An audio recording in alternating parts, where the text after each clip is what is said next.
Erica Dickerson fires back at Joe Budden and Emanny. A lot of people who are not even part of our community would like me to comment on the reasons why I decided to speak my truth to my tribe on Patreon. Well, number one is because I'm a podcaster.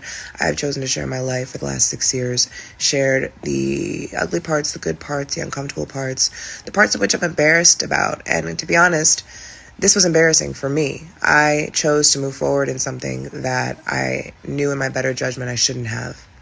However, that does not negate the fact that this man was disrespectful to me, that he had the audacity to speak to me this way. Whether you believe me or not is not really my problem, because the reason for my sharing was not for you. It was for women. It was for women who have for so long, silenced themselves in situations like this and questioned their better judgment.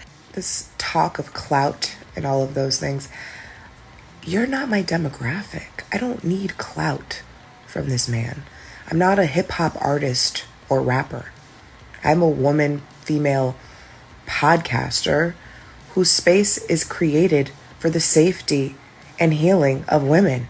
And if men would like to come along the journey, that's great as well. I don't need to chase anyone's clout or whatever the fuck y'all have been saying. And I have no reason to lie.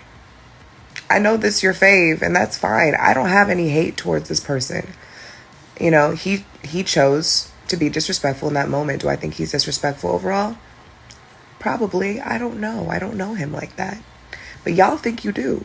And you think you know me, and you don't. That's right, y'all. Erica went on her Patreon and decided to break down why she went vocal with whatever happened at the Joe Budden podcast when she did an episode. And after initially breaking down this situation, I must say there were a lot of things that have become clearer over the last few days. So, what did Erica say? Well, she basically revealed that she decided to come forward with this story because she wanted to speak up with women and that in her heart of hearts, she feels it was inappropriate.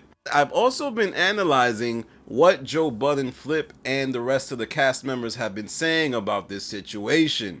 If you break down what Flip said on the Patreon, you kind of get the sense that what he meant when he was defending Joe was the situation was different, the setting was different, like the way things were playing out wasn't what she was painting it out to be. Now, as to what that might mean, I don't know. I guess I'm going to have to do the science. Were they saying that this young lady was being freaky herself? Were they saying that she was the one ushering in these types of thoughts, moving around and about, shaking that hot thing in the circle? Who knows? But after analyzing all of this, now it looks like this indeed did happen. I could be wrong, I'm analyzing this as it goes, but we will see. Now we have to get into Emanny's whole role in this situation, as Emanny was the person who decided that these two ladies should be up there, and I guess he ran it by Joe, and Joe gave the green light.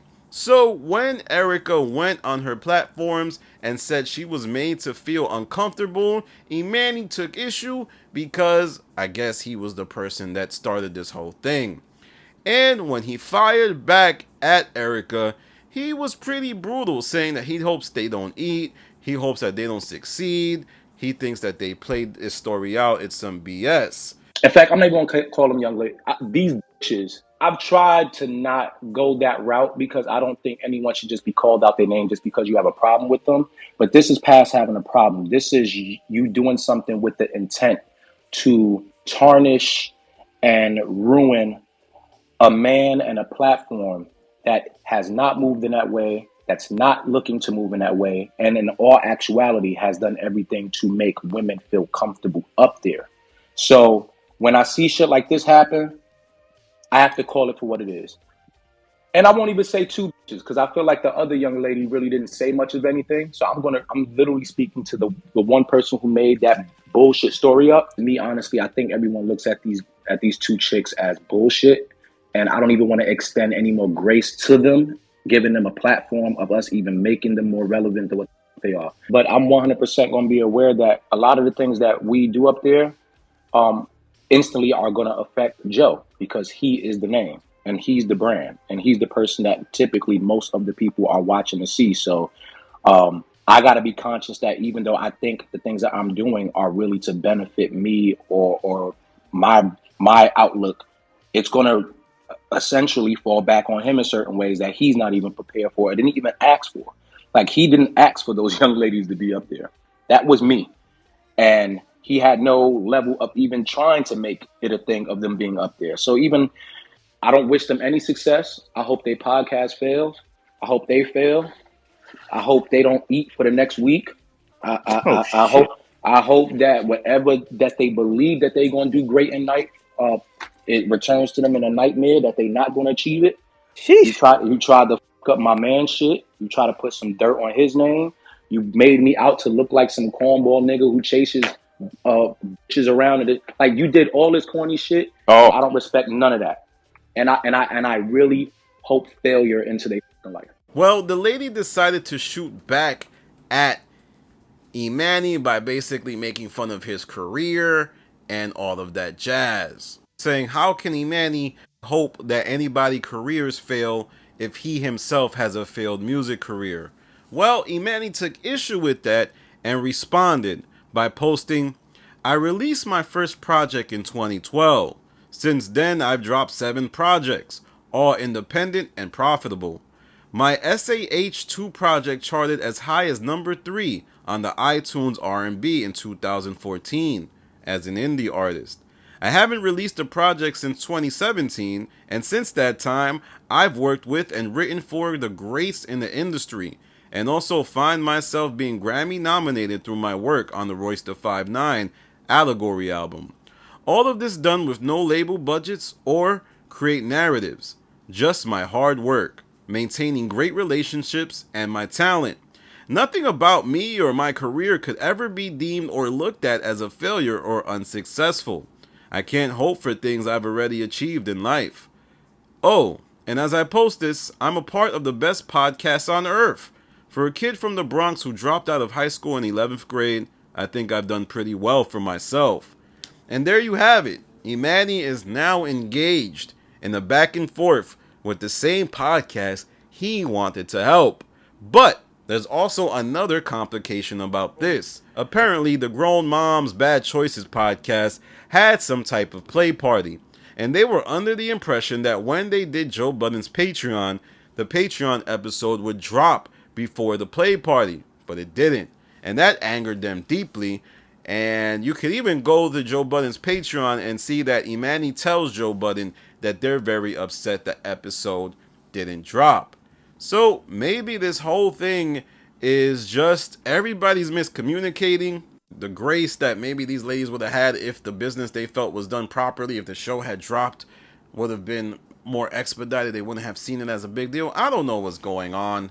I'm just laying out what I believe the facts are, the timeline, the set of events. But I wanted to usher in a conversation. Do y'all think freaky potting is whack? Now, I know what you're gonna say, Danny. You sound mad nasally. You sound like a loser. You don't get no box. Okay, alright, I hear you. I extend grace to you for that opinion. But, do you like freaky podcasting? Do you like when people talk about sexual acts explicitly for long periods of time?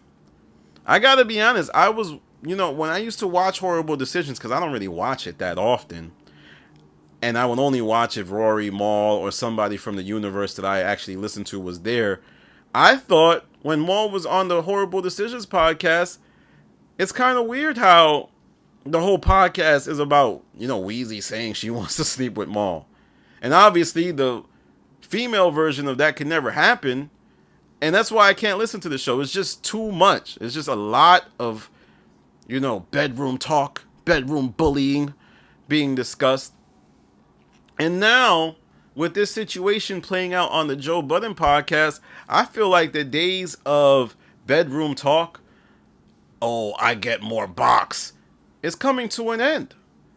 I think that's the natural evolution of all podcasts over time. They eventually get so big that they have to leave that behind. You even look at someone like Charlemagne, who used to be very, very graphic with the things he would do. Sniffing people's chairs, talking about how he wants to hook up with everybody, talking about himself like he was big Mr. Maine. You know who I'm talking about. You know who Mr. who wore a hat back in the early 2000s. And in my college radio days when I was a program director, I remember a lot of people wanted to talk about that same topic. And what you would find is that it was just for them to kind of feel like they were being edgy, to kind of feel like they were pushing the envelope, and they wouldn't really have any talent. They wouldn't really have the chops to discuss that aspect of life in any way that was nothing other than being freaky. It was really them trying to look cool, trying to let other people know, trying to massage their insecurities.